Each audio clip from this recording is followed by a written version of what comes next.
Olá pessoal, sejam bem-vindos a mais um vídeo, mais uma aula do nosso canal Marisson Fraga. Estamos agora em mais uma aula do nosso curso Conferências Introdutórias à Psicanálise, tá?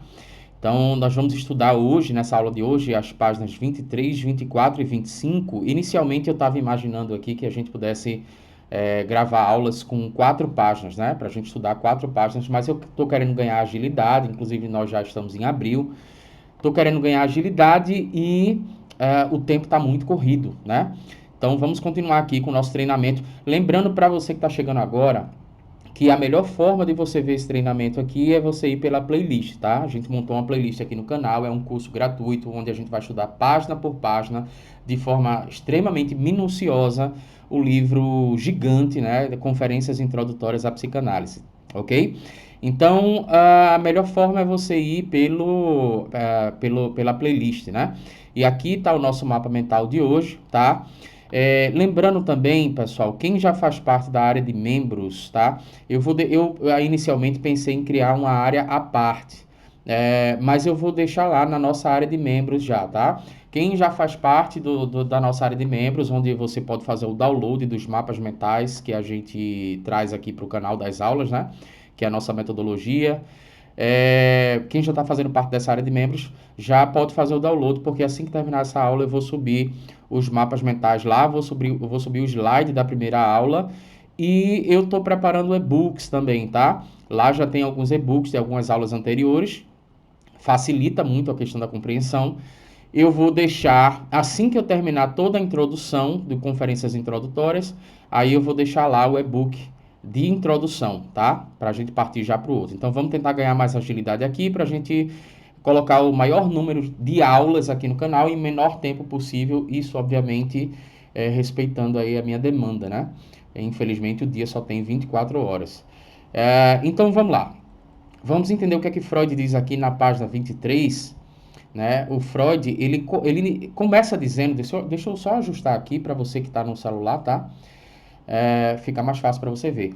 Então, na página 23, o Freud vai iniciar dizendo o seguinte, olha só, na psiquiatria, lembrando que ele está falando para médicos, né? E médicos psiquiatras, ele vai dizer, na psiquiatria é possível apresentar para os estudantes, né, os estudantes de medicina, é possível que você apresente alguns pacientes, né, um neurastênico, um histérico, e você vai apresentar esse paciente na aula e esse paciente ele vai relatar as suas queixas, ele vai revelar, né, quais são os seus sintomas e tal. Lembrando que isso era uma metodologia utilizada, inclusive já desde o final, né, do século XIX. O próprio Charcot fazia isso, né, quando ele estava fazendo algumas apresentações lá acerca, por exemplo, da hipnose. Então, isso era uma metodologia que era muito frequente, tá? Você tinha ali uma sala de aula, né, com estudantes de medicina e o professor estava falando um exemplo sobre histeria. Então, vamos estudar aqui os sintomas que a gente observa e tal. Aí era possível você conduzir, você convidar, né, você levar um paciente para a própria sala de aula e ele falar sobre os seus sintomas, tá? Então, isso era uma metodologia na época que acontecia. E Freud vai dizer, olha, na medicina é possível fazer isso, ok? Mas na psicanálise isso não é possível. E aí ele continua dizendo, né, que a análise ela vai ocorrer mediante o que ele chama de uma particular ligação emocional entre o psicanalista, no caso o analista, e o analisando, que seria o paciente, né? Que Freud, nesse período, inclusive, frequentemente ele chama de doente e tal. É possível você ver algumas traduções ele falando sobre doente. E o doente que ele fala seria o analisando, né? Seria o paciente. Então ele vai dizer que, diferente da medicina, diferente da psiquiatria, não é possível eu trazer aqui alguém para você, porque a análise em si ela vai ocorrer mediante uma ligação emocional muito particular entre o analista e o analisando, né? E aí você, trazendo a pessoa a público, você tem a completa quebra dessa relação, dessa ligação emocional. E Freud também vai dizer que caso o paciente notasse na análise a presença de uma terceira pessoa, de uma outra pessoa ouvindo, né? Caso a análise, vamos imaginar aqui um cenário onde você tem um psicanalista, você tem o paciente e você tem uma terceira pessoa ouvindo. Caso isso acontecesse, né, o Freud vai dizer que o paciente ele iria se calar, né, ele se calaria. Por que ele se calaria, né? Porque suas declarações são muito pessoais, suas declarações são muito íntimas, né? E ele, inclusive, continua dizendo que muito do conteúdo da análise, ou seja, do discurso do paciente, é uma revelação, na verdade, daquilo que o próprio paciente precisa ocultar dos outros em sociedade, tá? E não só deseja ocultar dos outros, como, na verdade, ele não dá conta daquela ideia, ou seja, daquela representação, daquele desejo em si, né? Ele deseja ocultar para si o próprio desejo, tá? O que parece ser um paradoxo, mas na dinâmica psíquica acontece isso frequentemente. Então, o paciente, ele vai falar na análise coisas que ele quer ocultar da sociedade. Então, por que que ele, né, se sentiria à vontade em falar para um público maior? E no caso também é preciso considerar que o próprio paciente, na análise, né, ele não percebe, mas ele acaba revelando a partir, digamos assim, do que. Porque lembrando aqui que essa introdução é uma introdução onde Freud tá fazendo essa introdução para falar sobre os atos falhos. Então, considerando aqui os atos falhos, que é uma aula que a gente ainda vai chegar nela, por exemplo, os atos falhos no discurso, eles acabam deixando evidente o que Freud teria percebido em 1901, lá em Psicopatologia da Vida Cotidiana, ele acaba deixando evidente o desejo inconsciente daquele paciente que aquele paciente quer ocultar para si, né? Então, ele não só quer ocultar esses desejos, né, ou esses conteúdos para os outros em sociedade, mas ele também não dá conta daquele desejo. Então é um paradoxo, aparentemente, porque ele deseja ocultar para si o próprio desejo, tá? Neste caso, ele não se sentiria à vontade para falar em público, né? E aí Freud continua dizendo que por esses motivos não seria possível assistir a um tratamento psicanalítico. Deixa eu só fazer, para você que está chegando agora, né, você que pegou essa primeira aula aqui, a gente está continuando, obviamente, como você já deve ter percebido, outras aulas, mas só para todo mundo se situar, Freud está fazendo nessa introdução, lembrando que a gente está aqui mais ou menos em 1916, 1917, ele, na verdade, está num período ainda de muita rejeição da psicanálise. Diga-se de passagem, ainda hoje, né, existe muita rejeição da psicanálise, logicamente, em boa parte disso, porque o próprio sujeito não dá conta dos seus conteúdos, então você não encontra muito espaço para falar sobre a psicanálise de uma forma muito aberta, de uma forma muito plena. Por exemplo, na mídia, né? Dificilmente você pega na mídia aí algum psicanalista falando sobre a própria psicanálise. A gente não encontra porque é desconfortável para a sociedade em geral lidar com esse tipo de conteúdo. Então, o que Freud está querendo aqui, ele está dizendo o seguinte: olha, eu vou apresentar aqui para vocês algo que vocês nunca viram. E provavelmente vocês vão duvidar disso aqui. Então, ele está fazendo uma introdução, ele está construindo uma introdução como se ele tivesse, na verdade, já se antecipando a possíveis objeções que podem acontecer quando ele começar realmente a apresentar aquele conteúdo, tá? Então, por isso ele explica que não seria possível, porque qual seria a metodologia mais fácil aqui? Né? Ele trazer, por exemplo, um paciente e ele apresentar para as pessoas como é que ele faz a análise, mas isso não é possível, é isso que ele está querendo falar, entendeu? Então, Freud vai continuar ainda na página 23, né? Ele vai pedir para que os ouvintes, no caso os médicos que estão lá ouvindo a palestra dele, né, as conferências, ele vai pedir para que eles imaginem uma determinada situação, né? Que situação seria essa? Aí ele vai dizer, olha, imaginem aqui um professor de história falando sobre os grandes feitos, né, os grandes feitos bélicos de Alexandre o Grande, tal, tal, tal. Então ele vai contar a história de Alexandre o Grande. Como é que você acreditaria que o professor está falando a verdade ou não, tá? Então no final da página 23 ele vai jogar essa aí para as pessoas. Perceba que ele já está se antecipando a possíveis objeções que podem acontecer, né? E ele continua dizendo na página 24 que neste caso do professor de história, esse professor ele não vivenciou o mesmo período histórico de Alexandre o Grande, ou seja, ele não é contemporâneo do camarada. Então vamos lá, ele está falando sobre a história, está falando sobre grandes feitos de Alexandre o Grande, mas ele não vivenciou o período histórico de Alexandre o Grande, ele não era nem nascido ainda. Né? Então, como é que você dá credibilidade a isso ou não? Aí Freud vai dizer que no caso da psicanálise, por exemplo, tem um ponto positivo, porque o analista, na verdade, ele vivenciou aquilo. ele presenciou, ele vai falar sobre o procedimento que ele esteve presente, né? Então, isso seria um ponto positivo para a psicanálise. Porém, entretanto, Freud, já se antecipando novamente a outras possíveis objeções, ele vai dizer que no caso do historiador, né, o mesmo, no caso o professor, né, hipoteticamente falando, como ele dá ali como ele pede para as pessoas imaginarem, esse professor hipotético, ele poderia apresentar relatos de outros escritores, outros historiadores antigos que foram contemporâneos de Alexandre o Grande, ou pelo menos que estiveram num período histórico mais próximo.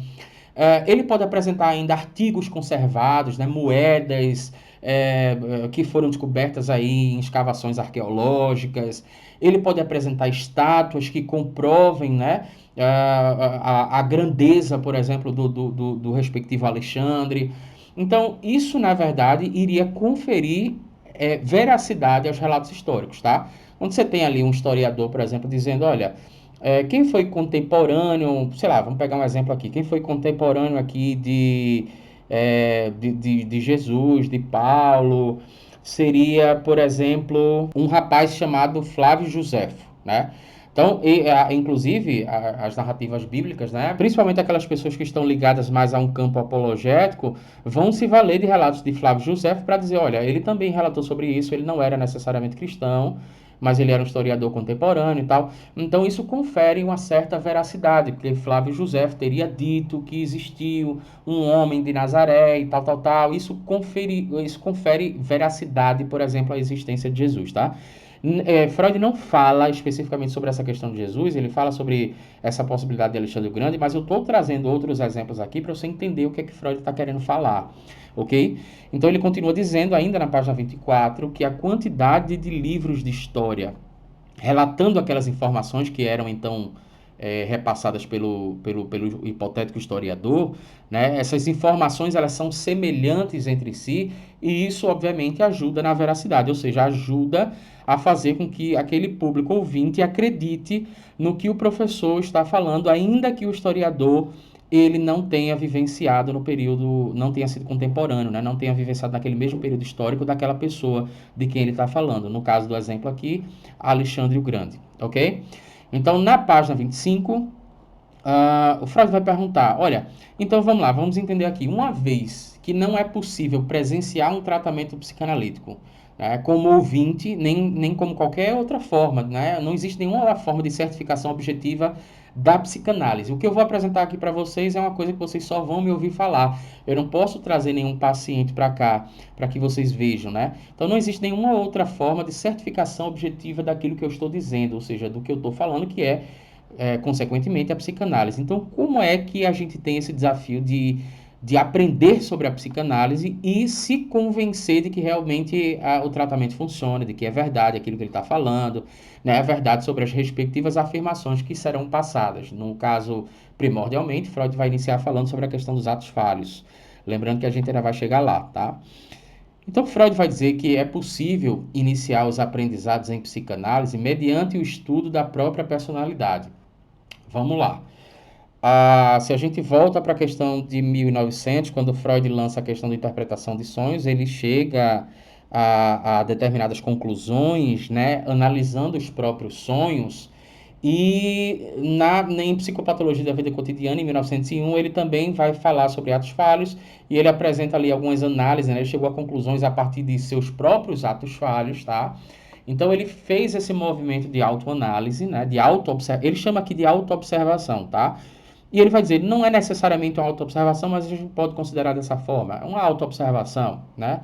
Então, é possível você iniciar os aprendizados mediante o estudo da própria personalidade, mas lembrando que o que Freud vai apresentar são atos falhos. Então, neste sentido, sim, você pode observar os seus próprios atos falhos.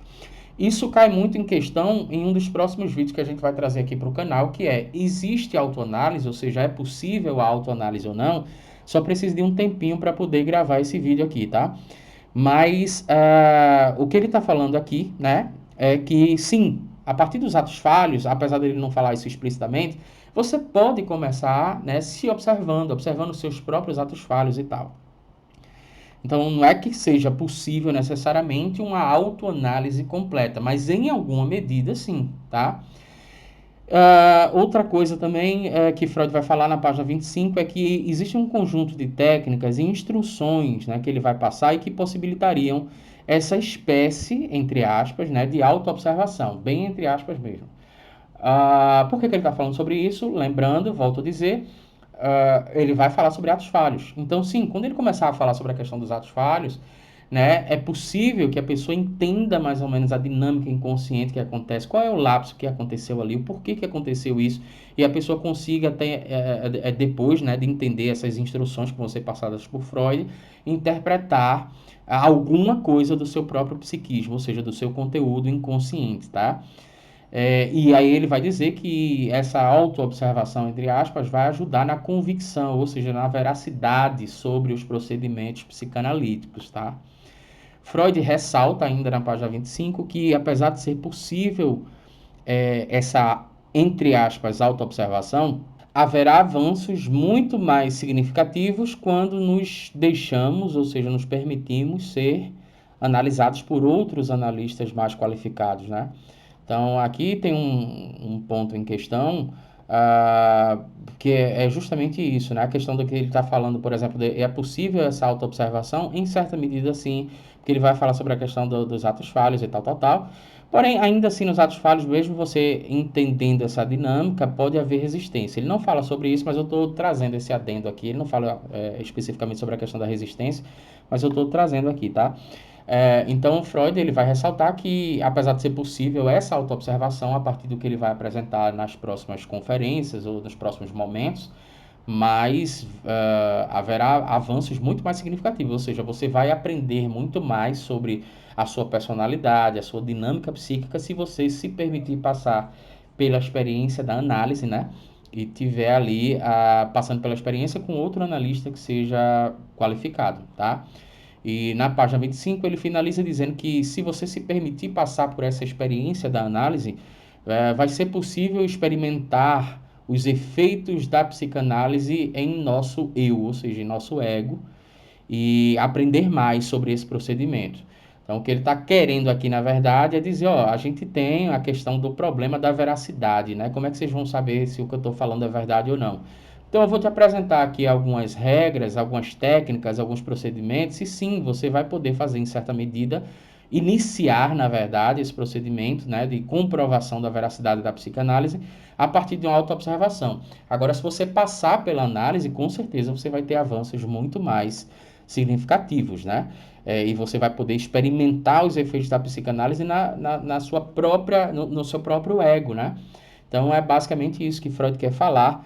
Lembrando que eu já vou deixar lá na nossa área de membros, e vou deixar o link aqui abaixo, esse mapa mental, e assim que a gente finalizar a introdução toda, com todas as páginas, eu deixo o e-book da introdução lá, tá? Vão ter vários e-books, vários mapas mentais, já tem vários mapas mentais com textos que a gente traz aqui para o canal, e você que está fazendo parte da nossa área de membros, você vai poder fazer o download gratuitamente, até porque o acesso é vitalício. Um forte abraço e eu te vejo no próximo vídeo e na próxima aula.